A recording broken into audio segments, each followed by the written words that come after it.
Memulai usaha dalam skala besar tanpa modal besar, startup bisnis berbasis teknologi yang tengah menjamur ini dilirik oleh Purwa Hartono dengan mendirikan sekolah pertama startup di Indonesia.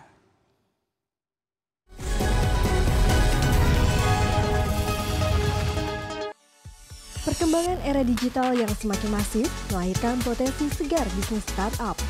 Startup adalah perusahaan rintisan berbasis teknologi yang berpeluang meraup keuntungan besar hanya dengan modal software dan ide cemerlang.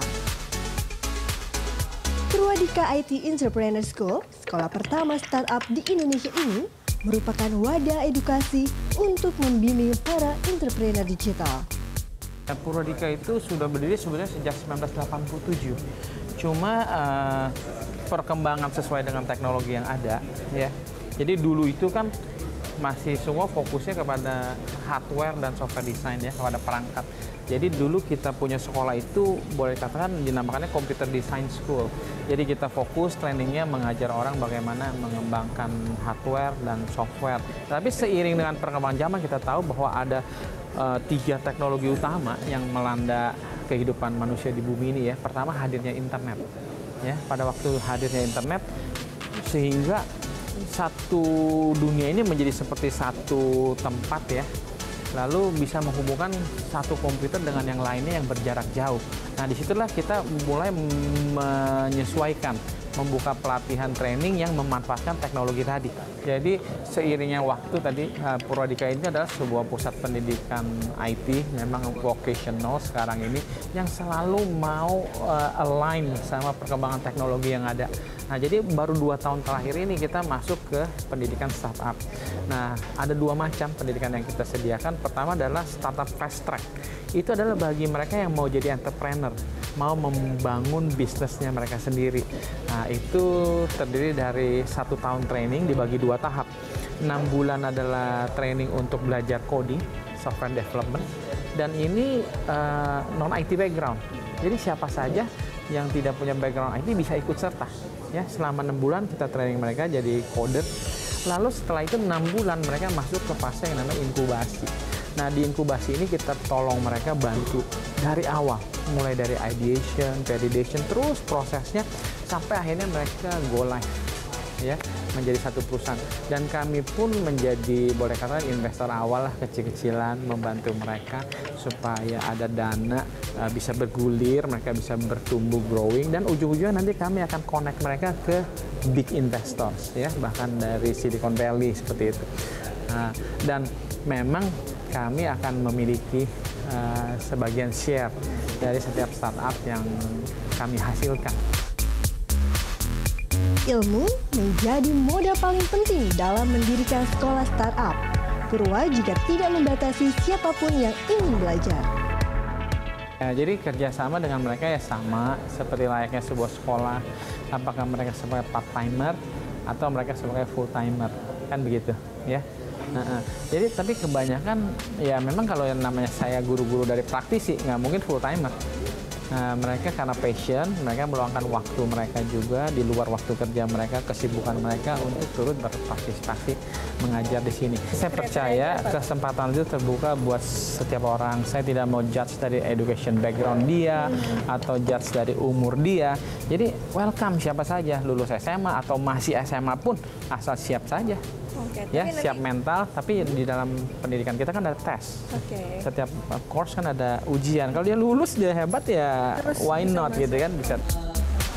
Sistem kerjasama dengan para pengajar pun fleksibel, seperti Simon yang mengajar di kelas back-end.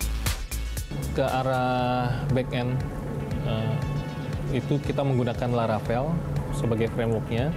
Nah, nanti dengan Laravel ada suatu kemudahan di mana programmingnya udah lebih mudah dibanding kita buat dari awal. Mereka harus tahu dulu mengenai konsep object oriented programming.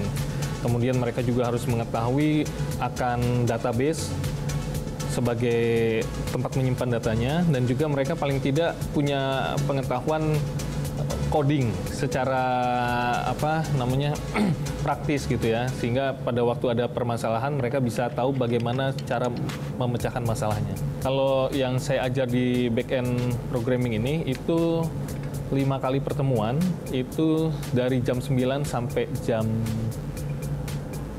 15. Jadi sekitar kurang lebih 6 jam. 6 jam. Iya, 6 jam satu harinya. Biaya untuk bisa belajar di tempat ini berkisar 5 hingga 40 juta rupiah per paket pilihan program. Selain bisa belajar ilmu startup, para pelajar di sini juga berpeluang membangun startup sendiri, seperti Aaron dan keempat temannya yang berhasil membangun Foodish Market. Tertarik sekolah di startup kenapa? Karena emang saya demen banget sama basisnya teknologi kan. Startup itu kan kita lihat basisnya teknologi dan emang kebetulan dari dulu saya emang demen main komputer. Walaupun sekarang di sini saya bukan sebagai orang coding atau gimana, cuman kan saya lebih tertarik dan saya mikir nih ke depannya bahwa wah bisnis startup ini bakal besar gitu kan, bakal growing banget. Kalau lulus setelah di sini emang sekarang kan saya udah bikin startup sendiri yaitu foodishmarket.com ya. Kalau emang setelah lulus di sini saya kepengennya emang terusin startup saya ini, bisnis saya ini. Karena emang saya di sini bikin startup ini awalnya juga bukan cuma buat modal iseng-iseng atau cari kerjaan iseng-iseng mengisi hari-hari kosong gitu, enggak sih. Emang saya rencananya emang pengen monetizing di sini, saya pengen run well, saya pengen growth. Dari incubation dan training itu total 6 bulan lebih itu saya udah mengerti tentang cara pembuatan startup yang baik ya. Dari codingnya, coding skill juga kita diajarin. Terus dari bisnis dan marketing juga kita diajarin, UI UX design kita juga bisa. Jadi dengan 6 bulan itu pun menurut saya udah cukup banget buat kita membuat suatu startup gitu loh. Dari nol maksudnya. Yang bisa dihasilkan ya pasti kalau untuk upah UMR kita udah memadai. Kalau untuk itu kita berlima udah dapat upah sampai sana. Kini, Purwa juga tengah merancang proyek software accounting yang bisa meraup keuntungan fantastis.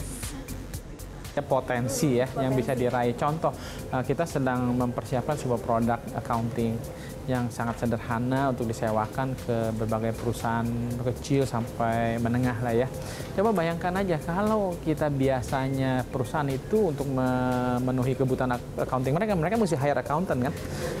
Katakanlah gaji 5 juta. Terus mereka harus hire IT karena mereka mempunyai investasi peralatan infrastruktur, katakanlah 5 juta, udah 10 juta. Belum lagi bicara beli servernya, hardware-nya, maintenance-nya, license-nya, katakanlah pukul rata 20 juta deh sebulan. Kalau saya sewakan software accounting ini ke setiap perusahaan hanya 1 juta rupiah, mereka ngiritnya berapa banyak? Jauh sekali, 1 dibanding 20 juta. Betul. Nah kalau sekarang katakanlah di Jakarta aja bisa 7 juta perusahaan, udah deh. Saya cuma katakan 1 juta aja deh, saya dapetin perusahaan yang menjadi customer saya. Bayar per bulan 1 juta, coba 1 juta kali 1 juta. 1 triliun. 1 triliun. Itu as simple as that ya, kita calculate the potential ya. Jadi makanya sebenarnya ini satu opportunity buat semua orang. This is the moment. Terus belajar, menciptakan ide yang unik dan kerja keras menjadi kunci kesuksesan startup. Novanaya Antaka, Tangerang.